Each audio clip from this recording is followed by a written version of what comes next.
Hello साथियों, स्वागत है आप सभी का हमारे YouTube चैनल ट्रिक्स विषयों में, जिसमें हम लोग जवाहर नवोदय विद्यालय 2025-26 की तैयारी में लगे हुए हैं। जिसमें आज हमारा अंक गणित में पहला चैप्टर है। वो तो पहले बेसिक हम लोगों ने पूरा कंप्लीट कर लिया है। हमारा आज अब से पहला चैप्टर चल रहा है, जिसका लेक्चर नंबर 2 है, जिसमें हम लोग पहले नंबर के बारे में जानकारी कर रहे हैं कि अपने पास कितनी प्रकार की नंबर्स हैं जिनके बिना हमारा काम नहीं चल सकता है। तो उन नंबरों को हम लोग देख रहे हैं। तो पहली क्लास में हम लोगों ने 4 नंबर के बारे में अच्छी तरीके से देख लिया था। अब हमारे पास 5वां नंबर है, जिसका नाम है सम संख्या, जिसका इंग्लिश होता है इवन नंबर। तो इसको आज जानेंगे, इसके आगे कंटिन्यू करेंगे। देखिए, हमारे पास है सम संख्या। सम संख्या का इंग्लिश होता है इवन नंबर। इसका डिफिनेशन क्या होता है, जिससे देखिए ऐसी सभी संख्याएं जो 2 से पूरी तरह विभाजित हो जाएं उन्हें बोलते हैं सम संख्या। सभी संख्याएं जो 2 से पूरी तरह कट जाएं, जिसमें भाग दिया जाए तो 2 से पूरी तरीके से विभाजित हो जाएं। देख लीजिए, परिभाषा एक बार लिख दे रहा हूँ, देख लीजिए आप सभी लोग कि ऐसी सभी संख्याएं, ऐसी सभी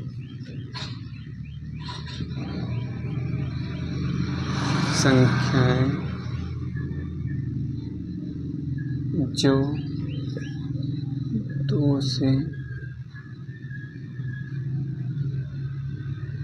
2 से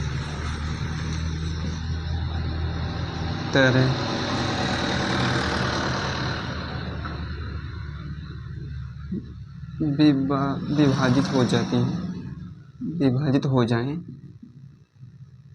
उन्हें क्या बोलते हैं? सम संख्याएं।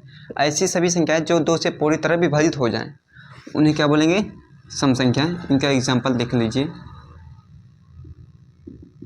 जैसे 2, 14, 18, 40, 360, ऐसे ETC जितने मर्जी उतने एग्जांपल लिख सकते हैं। इसमें जितने भी नंबर है अपने पास, सभी के सभी संख्याएं 2 से पूरी तरह विभाजित हो जाएगा। यानी कि इन सभी में जब 2 से भाग किया जाएगा तो इसमें शेषफल कुछ नहीं रहेगा। तो ऐसी संख्याओं क्या बोलेंगे? सम संख्या। इसी क्रम में अपने पास है नंबर 6वां, जो है विषम संख्या। सम संख्या के बाद क्या आता है? विषम संख्या। तो विषम संख्या को इंग्लिश में बोलते हैं ऑड नंबर।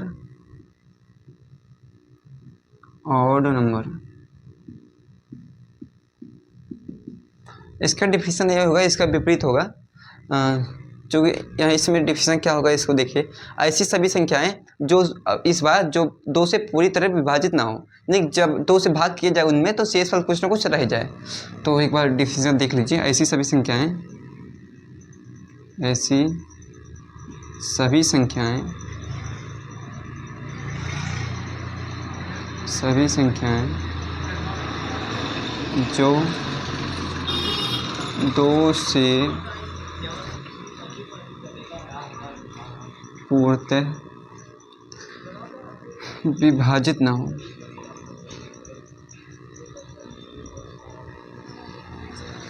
विभाजित ना हो,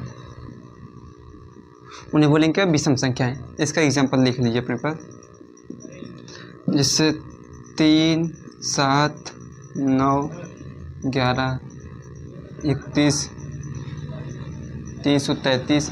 इसी क्रम में और अधिक भी लिख सकते हैं। यानी कि इसमें हमारे पास जितनी भी नंबर हैं, इनमें जब 2 से भाग किया जाएगा तब इसमें शेषफल कुछ ना कुछ रह जाएगा। तो ऐसी सभी संख्याएं क्या बोलते हैं? विषम संख्याएं। तो अपने पास देखिए 7वां जो है नंबर, इसी क्रम में भाज्य संख्या है। भाज्य संख्या। देखिए, भाज्य संख्या को एक और नाम से जानते हैं, यौगिक संख्या। भाज्य संख्या का एक और नाम है यौगिक संख्या। यौगिक संख्या। इसका इंग्लिश होता है कंपोजिट नंबर। देखिए, कंपोजिट नंबर।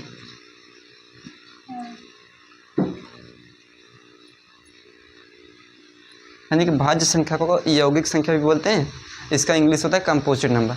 देखिए, भाज्य संख्या क्या होती है अपने पास कि ऐसी सभी संख्याएं जो स्वयं एवं एक के अलावा अगर दूसरी संख्या से विभाजित हो जाएं उसे बोल रहे हैं कि भाज्य संख्याएं।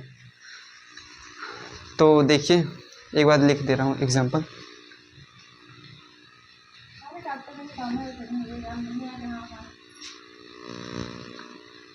ऐसे सभी संख्याएं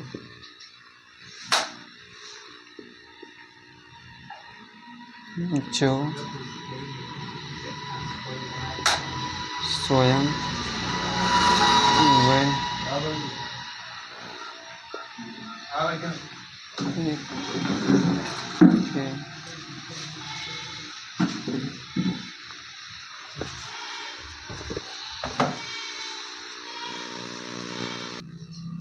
तो देखिए हमने भाज्य संख्याओं की परिभाषा क्या बताई थी कि ऐसी सभी संख्याएं जो स्वयं व एक के अलावा अन्य किसी दूसरी संख्या से विभाजित हो जाएं तो उसे क्या बोलते हैं, भाज्य संख्या।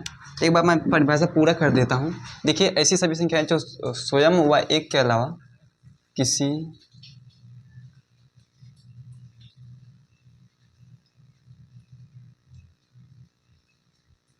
दूसरी संख्या से विभाजित हो जाए, ऐसी सभी संख्याएं जो स्वयं व एक के अलावा किसी दूसरी संख्या से विभाजित हो जाएं, ऐसी सभी संख्याओं को भाज्य संख्याएं बोलते हैं। देखिए इसका एग्जांपल देख लीजिए आप लोग। जैसे 4, 6, 10, 50, 96, ऐसे बहुत ज़्यादा लिख सकते हैं। सबसे छोटी भाज्य संख्या अपने पास 4 ही होगी। इसको देख लीजिए, फिर आगे का देखते हैं मिटा के।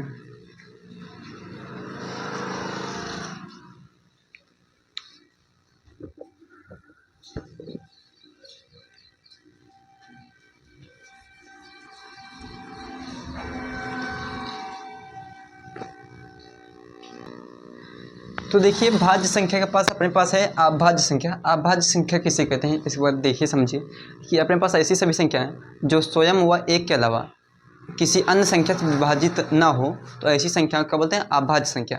भाज्य में था ऐसा कि जो विभाजित हो जाएं और अभाज्य में उसका विपरीत, उसका उल्टा विभाजित ना हो। तो इसका डेफिनेशन एक बार लिख देता हूँ, देख लीजिए कि ऐसी संख्याएं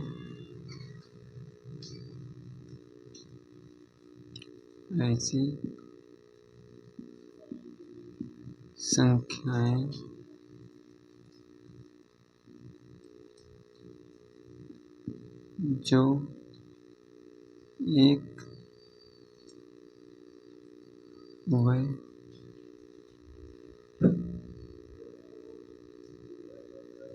स्वयं के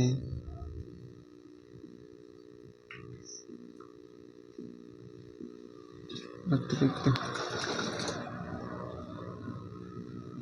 किसी अन्य संख्या से विभाजित ना हो।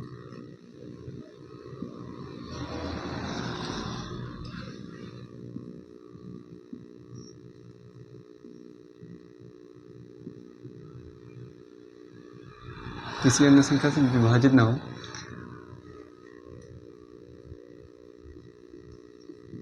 अभाज्य संख्याएं कहलाती हैं।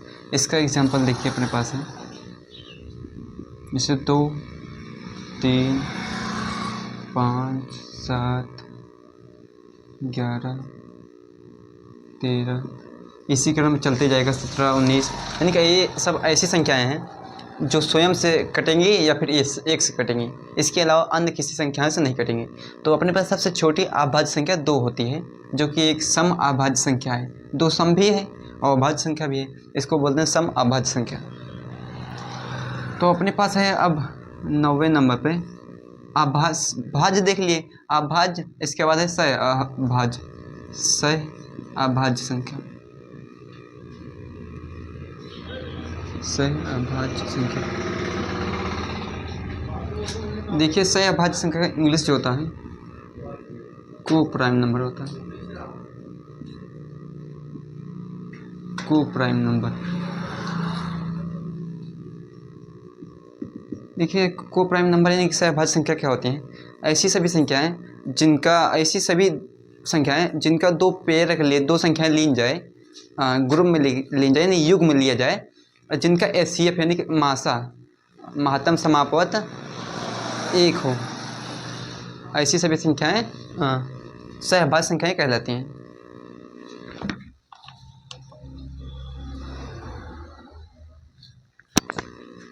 एक बार लिख देता हूँ मैं कि ऐसे लिखिए, संख्या का ऐसा युग्म, तो चेंज करके लिखता हूँ, संख्याओं का ऐसा युग्म जिनका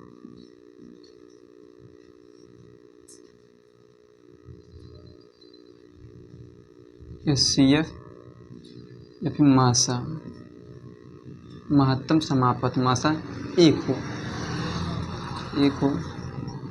उन्हें बोलते हैं सह अभाज्य संख्याएं। अब देखिए इसका एग्जांपल अपने पास है,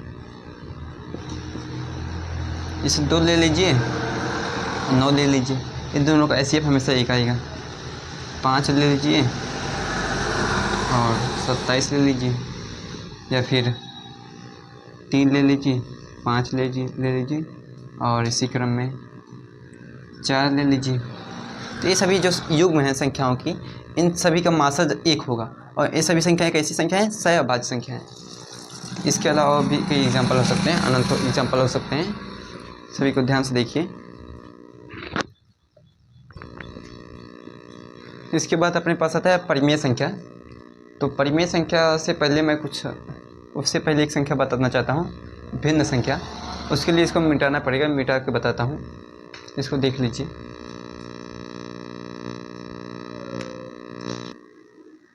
तो देखिए साथियों, अपने पास है भिन्न संख्याएं। पहले भिन्न संख्याओं के बारे में जानेंगे, फिर उसके बाद परिमेय संख्या।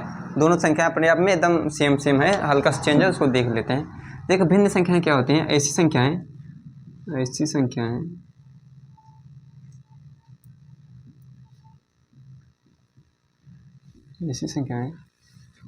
जिन्हें P/Q के रूप में लिखा जाता है, जिन्हें P/Q के रूप में लिखा जाता है तथा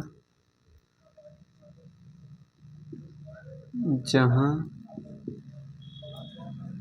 Q does not equal 0।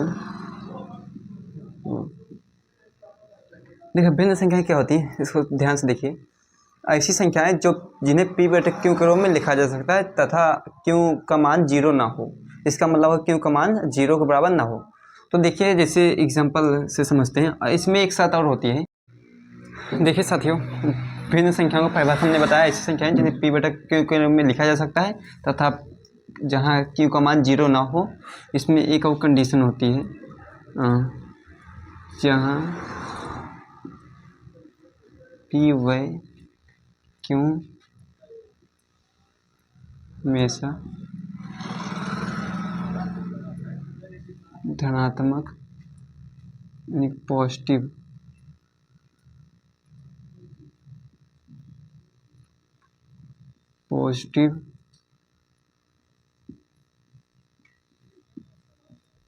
होती हैं। देखिए एग्जाम्पल के जरिए हम लोग पूरा क्लियर है समझ लेंगे। जैसे एग्जाम्पल लेते हैं 3/7। अब देखिए यहाँ पर अपने पास P का मान 3 है और Q का मान 7 है। तो ये जो अपने पास संख्या है P/Q के रूप में है, और दोनों P और Q दोनों पॉजिटिव यानी धनात्मक हैं, तो अपने पास जो संख्या होगी क्या? भिन्न संख्या कहलाएंगी। ठीक है, इसी के साथ अगर हम लिख लेते हैं, मान लो 3/5, इसमें लगा देते हैं माइनस का। यहाँ पर देखिए अपने पास जो ऊपर वाली p का मान है -3 है और q का मान है +5 है। तो यहाँ पर अपने पास p का मान कितना है -3 और q का मान 5 है। तो यहाँ पर हमने क्या लाइन लिखा था, p और q का मान हमेशा धनात्मक होना चाहिए। तो यहाँ पर अपने पास जो p का मान है माइनस की वजह से भिन्न संख्या नहीं कहलाएगी, यानी कि अपने पास जो भी भिन्न संख्याएं रहेंगी हमेशा धनात्मक रहेंगी और नीचे 0 नहीं होना चाहिए। इसको देख लीजिए, जैसे अपने पास कोई संख्या 3/, इसे लिख लीजिए 7/0 है, तो नीचे का 0 किसी भी अंक के नीचे का 0 लग जाएगा तो भिन्न संख्या नहीं कहलाएगी, क्योंकि अगर किसी भी संख्या के नीचे का 0 लग जाता है तो इनफाइनाइट माना जाता है। तो ये भी अपने पास जो भिन्न संख्या नहीं रहेगी। तो अपने पास भिन्न संख्या वो रहेगी जो बटे के रूप में हो और जो हमेशा पॉजिटिव हो। देखिए परिमेय संख्याओं का भी डिफिनेशन कुछ सेम ही है, इसको देख लीजिए। इसमें क्या होता है कि ऐसी संख्याएं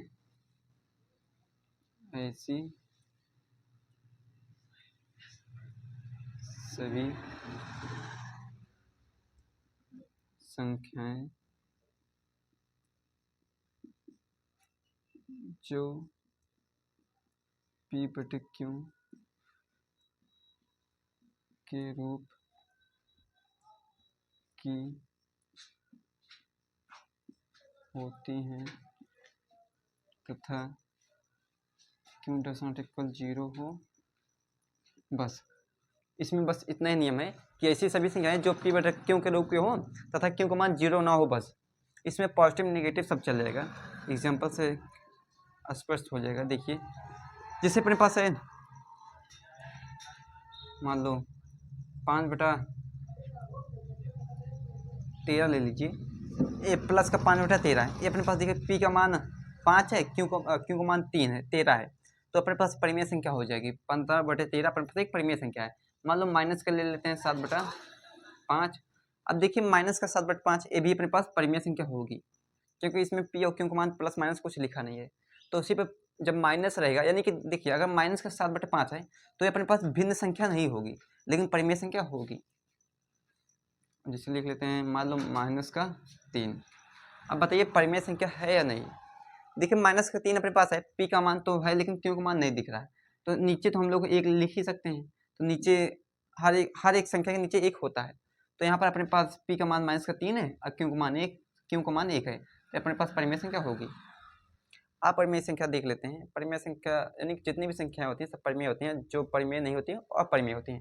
तो देखिए अपरिमेय संख्याएं क्या होती हैं, उसको ध्यान से देखिए कि ऐसी सभी संख्याएं जो p/q के रूप की ना हों वो संख्या क्या कहलाती हैं, अपरिमेय संख्याएं। यहाँ पर ध्यान से देखिए, ऐसी संख्याएं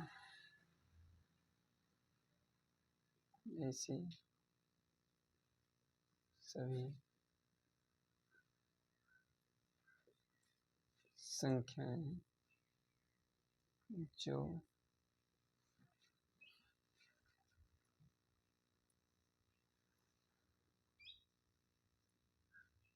p/q के रूप की नहीं होती। तो देखिए अपरिमेय संख्याओं का एग्जाम्पल देख लेते हैं अब हम लोग। तो अपरिमेय संख्याओं के एग्जाम्पल में जितने भी अपने पास रूट वाली संख्याएं होती हैं, √5, √2, √7, ये सभी संख्याएं अपरिमेय संख्याएं होती हैं। जैसे अपने पास √2, √3, √5 या फिर एक संख्या आगे आप लोगों को मिलेगी पाई मिलेगी, पाई जिसके मान 22/7 होता है। ये भी होता है अपरिमेय संख्या।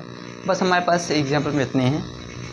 बस आज का लेक्चर यहीं पे समाप्त करते हैं, वीडियो ज़्यादा लंबा हो गया है।